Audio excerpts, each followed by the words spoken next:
First தடவை darling கதை சொல்கிறதுக்காக ஆஃபீஸ் கூப்பிட்டாரு டார்லிங். போய் உட்கார்ந்தோன்னே என்னென்னமோ நிறைய பேசினார்.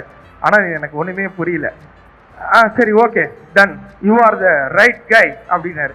சரி ஓகே, அப்போ நான் செலக்டா அப்படின்னு கேட்டேன். செலக்ட் தான் போ அப்படின்னாரு. போய் அடுத்த நாள் இவனை கூப்பிட்டு வர சொன்னார். சரி நமக்கு தான் ஒன்றும் தெரில, தமிழ் மீடியம்லேருந்து வந்திருக்கோம், இவன் கொஞ்சம் நாலேஜான ஆள் தானே, அண்ணா யூனிவர்சிட்டியில் படித்தவனாச்சேன்னு இவனை கூப்பிட்டு போகிறேன். இவங்கிட்டையும் அந்த மனுஷன் அப்படி தான் பேசுகிறான். லைட் வரும், நீ இது பண்ணும் இது பண்ணும். அவனுக்கு ஒன்றும் புரியல. அதுக்கப்புறம் நாங்களே ஃபிக்ஸ் ஆகிட்டோம். சரி ஓகே, நம்ம ஒரு ஹாலிவுட் படத்தில் நடிக்க போகிறோம் அப்படின்னு மாதிரி ஃபிக்ஸ் ஆகிட்டோம். சரி ஹாலிவுட் படம் தானே நடிக்கிறதுக்கு போயிட்டோம். பார்த்தா ஹாலிவுட் கேமராமேனே அங்கே இருக்காரு.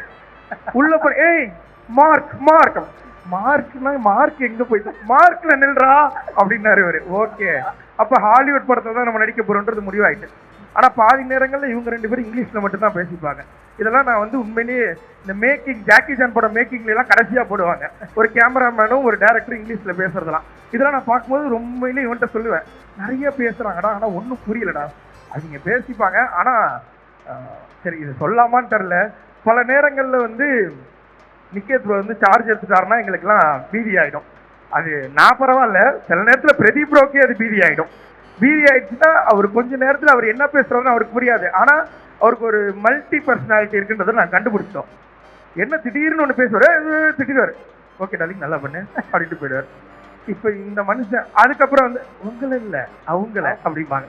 சரி அவங்களை வேற யாரையோ சொல்லியிருக்காரு அப்படின்னு அவங்ககிட்ட போய் சொல்லுவார், உங்களை இல்லை நீங்கள் லைட்லாம் கரெக்டாக தான் வச்சுங்க, இவனுங்க தான் சரியாக நடிக்கலை அப்படின்ட்டு போயிடுவார். ஸோ இந்த படம் உண்மையிலே ஆரம்பித்தது ஒரு மாதிரி ஜாலியாக ஆரம்பிச்சது, முடியும் போது ஏண்டா முடியுது அப்படின்னு இருந்தது.